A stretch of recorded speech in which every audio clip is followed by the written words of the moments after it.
어린 시절 선생님이 색깔에 대해 물을 때 난 이 질문이 가장 어려웠다. 친구들은 각자 빨간색, 파란색, 노란색, 보라색 등등 다양한 색의 색을 말할 때 난 대답할 수 없었다. 난 아무 생각이 없었기 때문이다. 아무 생각이 없었다는 건 그냥 멍청하게 아무 생각이 없어서가 아니었다. 서두에 말했듯 난 이 질문이 매우 어려웠다고 말했듯 다른 아이들이 특정 색깔을 좋아하는 이유와 공감을 하기 매우 어려웠다. 그것은 단순한 취향일 수도 그 짧은 어린 시절의 어떠한 추억의 영향일 수도 있겠지만 선생님들이 물을 때 난 막연히 하얀색과 검은색을 이야기했었다. 이유는 간단했다. 내가 이유와 공감을 찾을 수 없었듯이 하얀색과 검은색이 나의 상황과 가장 비슷하다고 생각했기 때문이었다. 지금은 그래도 청색 계열의 색을 좋아하는 편이다. 이유는 영롱하고 아름답고 그림을 그릴 때 자주 사용하는 색이어서 그런 것 같다. 그리고 하얀색과 검은색도 현재도 가장 좋아하는 색이다. 어릴 때야 막연했지만 지금은 가장 원초적이고 어느 것과도 잘 어울리는 무난한 색이라고 생각하기 때문이다. 나의 작가 네임이 야왕 시로인 이유도 일본어의 흰색인 시로에서 따왔다. 이는 좀 더 디테일한 이유가 있지만 오늘 할 이야기와 다르니 나중에 자세히 다루겠다.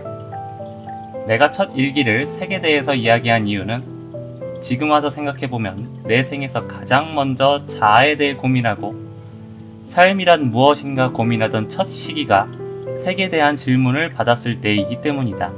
어릴 땐 무엇을 해도 즐겁고 모든 게 새로운 시기이다. 하지만 어느 순간 어느 누구에게나 갑자기 삶의 시련과 함께 이 질문은 반드시 찾아온다. 나는 왜 사는 걸까? 이 해답의 근본적인 대답은 그 누구도 감히 명쾌하게 수학처럼 타인에게 대답할 수 없을 것이다. 왜냐하면 이 질문에는 정답이 없기 때문이다.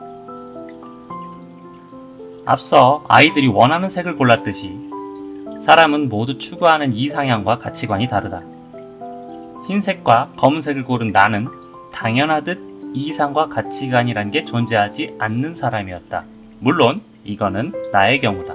가난한 집에서 태어나 나의 재능이 어떤 것인지 있는지도 모르고 내가 왜 힘들게 살아야 되긴지도 모르겠으며 내가 왜 노력이란 걸 해야 하는지도 모르겠고 그저 즐겁게만 살아가고 싶은데 그 즐거움이란 중독처럼 더 강한 자극만 원하게 된다. 그리고 그 자극이 강하면 강할수록 나의 감정은 더 무뎌진다. 그리고 마음엔 공허가 찾아오게 된다. 그럴 때 문득 생각이 드는 게 자살일 것이다. 나도 생각해 본 적이 있고 시도해 보았던 아주 쉽다고 생각한 일이기 때문이다. 하지만 이렇게 살아서 일기를 들려주고 있는 내가 있듯 난 살아있다. 내가 자살을 하지 않는 이유는 간단하다.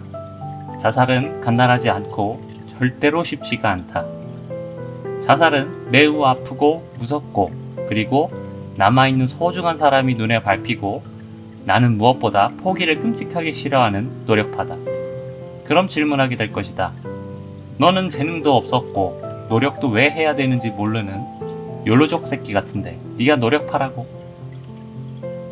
모순적인 이야기 같지만 맞다. 심각한 고찰과 계기들, 사건들이 필요했지만 현재도 발견한 재능은 3가지이고 지금 현재 직업으로 삼고 있는 그림과는 나의 재능과는 전혀 관련이 없다. 재미있는 점은 내가 발견한 3가지 재능 중 1가지가 노력이다. 노력도 재능인가 싶겠지만 난 그렇다 생각한다. 현대사회든 석기시대건 어느 시대든 노력을 게을리한 생물이나 인간은 도태되고 죽게 된다. 그리고 그 노력을 결실로 살아남은 사람들이 대대로 삶을 이어내려 간다. 그 결과 중 하나가 진화라고 생각한다. 사람들이 가진 재능은 다 다르며 그 재능이 같은 계열의 재능과 만나면 레벨 또한 다르기 때문에 시작점은 틀리고 따라잡을 수 없는 차원의 영역도 분명 존재할 것이라고 생각한다. 허나 나의 삶을 사는데 그 삶 속에서 어떤 재능을 발견하고 어떤 환경 속에서 나만의 가치관과 색깔을 찾고 나아가는 것은 결국 나의 선택이라고 생각한다. 이것이 오늘 내가 생각하고자 하는 가치관이란 색깔에 대한 나의 작은 생각이었다. 다르게 태어나 불합리한 세상 속에서 각자 다른 삶을 살고 각자 다른 가치관과 이상과 이념을 갖고 나만의 색으로 인생의 스케치북을 그리는 우리는 결국 어떤 색으로 인생의 스케치북을 마무리하게 될까? 일상에 대한 고찰일기, 실어일기.